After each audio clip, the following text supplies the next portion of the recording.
दोस्तों, ये पहली कहानी मुझे नंदिनी ने भेजी है, जिसके गांव यानी कि पलवल में मुंबई से राजू और उसका परिवार रहने के लिए अपनी दादी के यहाँ आए थे। और राजू के पड़ोस में ही नंदिनी रहती थी। और एक रात राजू के साथ कुछ ऐसा घटा जिसे सुन के सबका दिल दहल गया। तो आइए सुनते हैं क्या हुआ था राजू के साथ।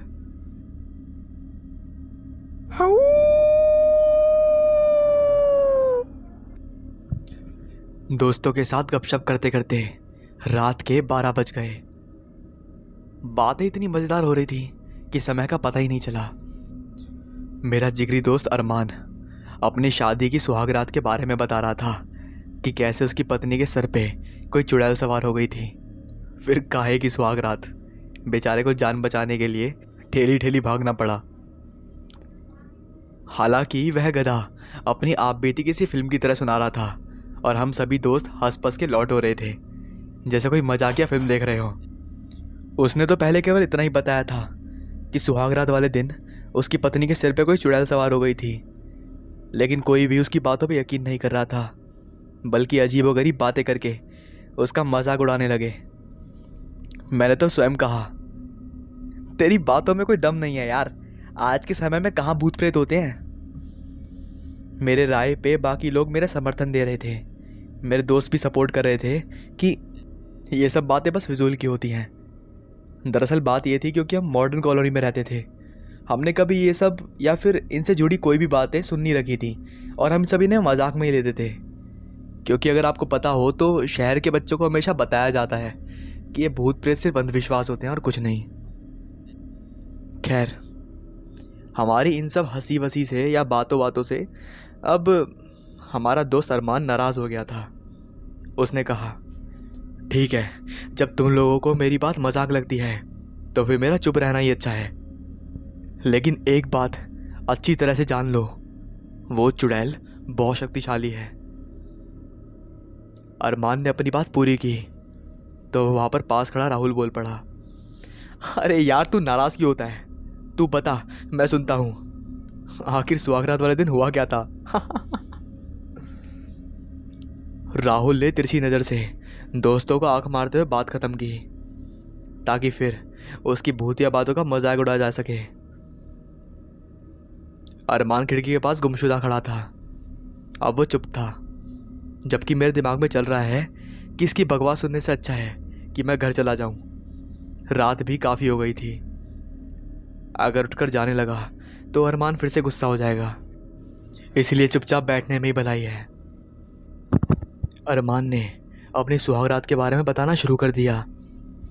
अरमान ने बताया कि जब उसे जबरन कमरे में भेजा गया तो कमरे की लाइट में जगमगाती दुल्हन फूलों से सजे बिस्तर पर पल्लू ओढ़े बैठी थी। आधी रात हो चुकी थी, खिड़की से ठंडी ठंडी हवा आ रही थी। वैसा कुछ आया, शर्माया, दरवाजे की किल्ली लगाया, फिर धीरे धीरे उधर देखते हुए खुली हुई खिड़की को बंद किया। अरमान स्वभाव से थोड़ा शर्मीला था। वह शर्माते हुए दुल्हन के पास गया और उसके पास बिस्तर पर बैठ गया। दुल्हन जो का तो बैठी रही, उसने कोई प्रतिक्रिया नहीं दी। अरमान सोच रहा था कि वह बात कैसे शुरू करे, और कहे भी तो क्या। इससे पहले उसने कभी दुल्हन नहीं देखी थी, वो भी लिपटे हुए लिबास में, और ना ही कभी बात करा था। उसे तो ये भी नहीं पता कि दुल्हन दिखती कैसी है। माँ के कहने पे उसने बिना देखे लड़की से शादी कर ली थी। उसका मानना है कि जो माँ कहती है वह उसके लिए सबसे अच्छा है। अब वह चोरी वाली नज़र से दुल्हन को नीचे से ऊपर तक देखता रहता है। पल्लू ओढ़े दुल्हन का चेहरा देखने की कोशिश करता है, पर कुछ साफ साफ दिखाई नहीं देता है।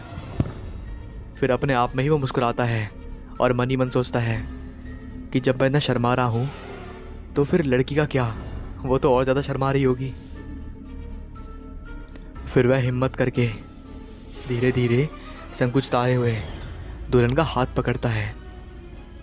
दुल्हन का हाथ छूते ही वह बिस्तर से ज़मीन पर उतर जाता है, जैसे उसे बिजली का झटका लगा हो। वह हांफने लगता है और मारे डर के घबराया दीवार पर चिपका जाता है। दुल्हन बिस्तर पे बैठी अजीब तरह की आवाज़ें निकाल रही थी।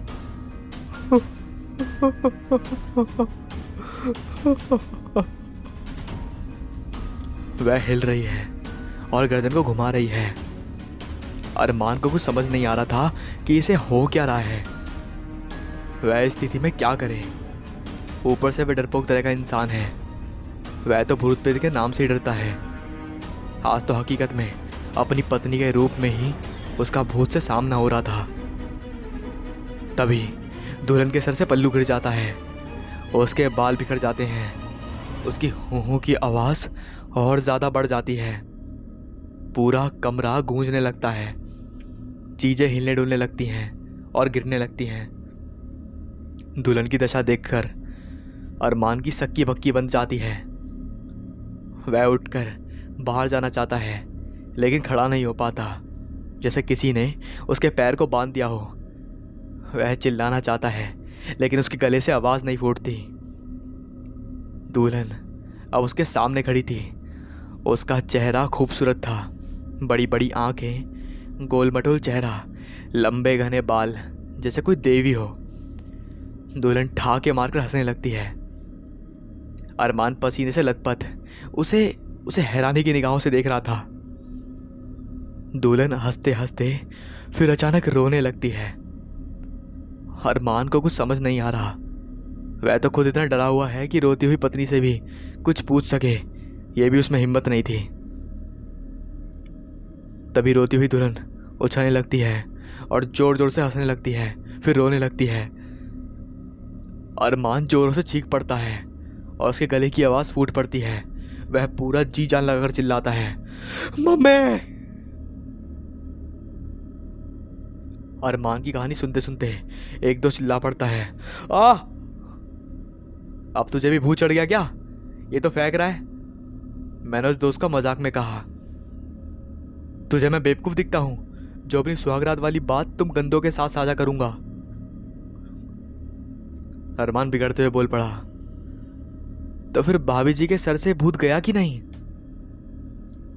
अब सचिन ने थोड़ा सुसवाते हुए पूछा। एक बाबा को दिखाया था, उसने बताया कि मेरी पत्नी के गांव की कोई चुड़ैल ने उसे जकड़ रखा था। फिलहाल तो बाबा ने झाड़ फूक किया है लेकिन सावधानी बरतने को कहा है। अरमान ने सीरियस होते हुए आगे बताया। बाकी सब तो उसके बातों पे यकीन करते दिख रहे थे, सिवाय मेरे। चुड़ैल तो भाग गई ना, अब तो कोई टेंशन ही नहीं है। फिर नीलेश ने पूर्ण विराम लगाते हुए बात पे मिट्टी डालते हुए कहा, ताकि अब और भूतिया बात ना हो सके। टेंशन वाली बात तो है, क्योंकि वह चुड़ैल अब अपने ही गांव में भटक रही है। और अरमान बोलते बोलते चुप हो गया, जैसे कुछ छुपाना चाहता हो, कोई राज। और क्या अरमान, तुम चुप क्यों हो गए? फिर कोई कहानी मत मढ़ो। इस बार मैंने उत्सुकता से पूछा और उसकी बताई बातों पे फैक्ट दे दिया। सबके चेहरे पे 12 बजने लगे थे, डर की सुई मंडराने लगी। अगर मोबाइल होता तो रिकॉर्ड जरूर कर लेता, फिर उन सबको मैं बाद में दिखाता। अब अरमान ने बताया, उस चुड़ैल पे बाबा के मंत्रों का कोई भी प्रभाव नहीं पड़ रहा है, वो अपने ही गांव में भटक रही है। अरमान माथे से पसीना पहुंच रहा था। अबे मतलब वो चुड़ैल किसी को भी अपना खुराक बना सकती है? सचिन ने तुरंत चिंतित भाव से बोल पड़ा। बाकी सबकी बत्ती गुल होने लगी थी। तो अब क्या होगा यार अपने गांव का? नीलेश ने डरते हुए मेरी तरफ देखते हुए पूछा। देखो बस कुछ दिनों की बात है, बाबा उस चुड़ैल को काबू में करने के लिए अपने गुरु साधु के पास गए हैं। बस तुम संभल के रहना, और प्लीज़ यारो, बाबा के आने तक चुड़ैल वाली बात किसी को मत बताना। अरमान ने उनसे प्रार्थना की। पूरी कहानी उलटपलट हो गई। जहाँ भी ठाके मार के सबके सब हंस रहे थे, अब वहीं डर के साए में दुबके बैठे हैं। और सबसे मज़े की बात तो यह है कि मेरा घर बाकी दोस्तों के घर से दूर है। और उससे बड़ा भी मंजर तो यह है कि मेरे घर से पहले एक बरगद का पेड़ है, जिसे देखकर तो दिन में ही हवा निकल जाती है। यहाँ तो रात की बात थी, तुम लोग बेकार में डरते हो। भूत प्रेत कुछ नहीं होता, सब अंधविश्वास है। मैंने चलते हुए अपने दोस्तों से ऐसे कहा जैसे मैं कोई वीर योद्धा हूँ, और सीने ताने बाहर आ गया। दरअसल मैं अपना डर छुपाना चाहता था, क्योंकि मैं नहीं चाहता था कि वो लोग अब ये वाली बातें करें। साले कितने मतलबी दोस्त हैं, किसी ने भी रुकने को नहीं बोला। अगर अगर अरमान की कहानी सच निकली तो फिर आज पत्ता कटना तय है, मैंने अपने आप से चलते हुए कहा। लेकिन आगे जाने की हिम्मत नहीं हो रही है। जहाँ भी अरमान की बातें मुझे खिंचाई सी लग रही थी, अब वही लेने के देने पड़ रहे हैं। हे बजरंग बली, रक्षा करो मेरी। तेरी की, मुझे तो हनुमान चालीसा भी नहीं आती, अब क्या करूं? अगर वो चुड़ैल मिल गई तो मैं खुद को कैसे बचाऊंगा? ये सारी की सारी फिजूल की बातें इस समय मेरे दिमाग में चल रही थी। मैं चल रहा था और आसपास पत्तों की आवाज़ें आ रही थी। मैं धीरे धीरे अपने आप से बड़बड़ाता चल रहा हूँ। जब तक गांव के घरों की रोशनी थी तब तक तो फिर भी कुछ हिम्मत थी, सब कुछ ठीक था। पर अब इस अंधेरे में कैसे जाऊं? सुनसान रास्ता, काली रात, किसी इंसान की कोई हलचल नहीं है। दूर दूर तक कोई दिखाई नहीं दे रहा है। बार बार उस चुड़ैल पर ध्यान जा रहा है। दिमाग में उस चुड़ैल की गंदी से गंदी चित्र मेरे दिमाग में बनती जा रही है। एक बार ख्याल आया कि वापस लौट जाऊं, लेकिन जाऊं भी तो किस मुंह से? अभी अभी तो बड़ी डींगे मार कर आया था कि भूत प्रेत सब अंधविश्वास हैं। अब जाऊं भी तो किस मुंह से? नहीं नहीं नहीं, मैं वापस नहीं जा सकता। वो सारे के सारे बहुत मजाक उड़ाएंगे मेरा। लेकिन घर तो जाना ही पड़ेगा। देखते हैं, बजरंग बली रक्षा करो मेरी। मैंने थोड़ा हिम्मत करके कदम बढ़ाना शुरू किया। कुछ दूर चलने के बाद सनसनाती हवा मेरे पीछे से होकर गुजर गई। मैं बहुत चक्का सा रह गया, जैसे मेरा कलेजा मुंह को आ गया हो। मैंने बिना पीछे देखे तेजी से अपने कदम बढ़ाने चालू कर दिए। तभी कुत्ते की रोने की आवाज़ गूंजने लगी। मारे डर के मैं और तेजी से चलने लगा। मारे घबराहट और डर के मैं ठीक से चल भी नहीं पा रहा था। कभी चलते चलते पैर मुड़ जाता तो कभी किसी गड्ढे में पैर फंस जाता। मैं काफ़ी बार तो गिरते गिरते बचा था, लेकिन फिर भी मैं जल्दी जल्दी चलता जा रहा था। किसी तरह आज घर पहुंच जाऊं बस। फिर ज़िंदगी में कभी न कमीने दोस्तों के साथ रात में गप्पे नहीं मारूंगा। मैं बहुत ज़्यादा डरा हुआ था, मैं नहीं बता सकता तुम्हें। अगर मेरी जगह आप खुद को रख के देखो कि मेरे साथ क्या हो रहा होगा, मेरे पे क्या बीत रही होगी। चारों तरफ अंधेरा, और ऊपर से जो मैंने आपको कहानी सुनाई वो मेरे मन में चल रही थी। और ऊपर से आपके दोस्त ये बोल दें कि वो जो चुड़ैल है वो इस समय गाँव में ही है, और ये एकदम सीरियस बात हो। और ऊपर से इतने डरावने मंजर, अगल बगल खेत, घर के बगल में पेड़ बरगद का, और वो भी इतना भयानक कि वहाँ पर कोई दिन में भी निकले तो उसका भी दिल दहल जाए। और मैं तो रात में जा रहा था, क्या हाल होगा मेरा आप खुद सोचो। मैं अब चलते चलते रुक गया। अब मेरे सामने वो बरगद का पेड़ खड़ा था। बचपन से सुनता आ रहा था कि बरगद के पेड़ों पे प्रेतों का निवास होता है, और ऐसे में उस चुड़ैल के लिए इस बरगद के पेड़ से बेहतर कोई दूसरा स्थान क्या हो सकता था। बजरंग बली, इस बरगद के पेड़ से बचा लो बस। तभी अचानक एक हवा का झोंका फिर मेरे पीछे से मुझ में समा गया। मेरे रोम रोम खड़े हो गए। मुझे ऐसा लगा कि किसी ने मेरे पीठ पे कोई भारी बोझ रख दिया हो। मैं अपनी जगह से हिल भी नहीं पा रहा था। चीखता चिल्लाता, लेकिन आवाज़ ही नहीं निकल रही थी। मुझे ऐसा महसूस हो रहा था कि जैसा किसी ने मुझे नंगा करके ठंडी ठंडी जगह पे छोड़ दिया हो।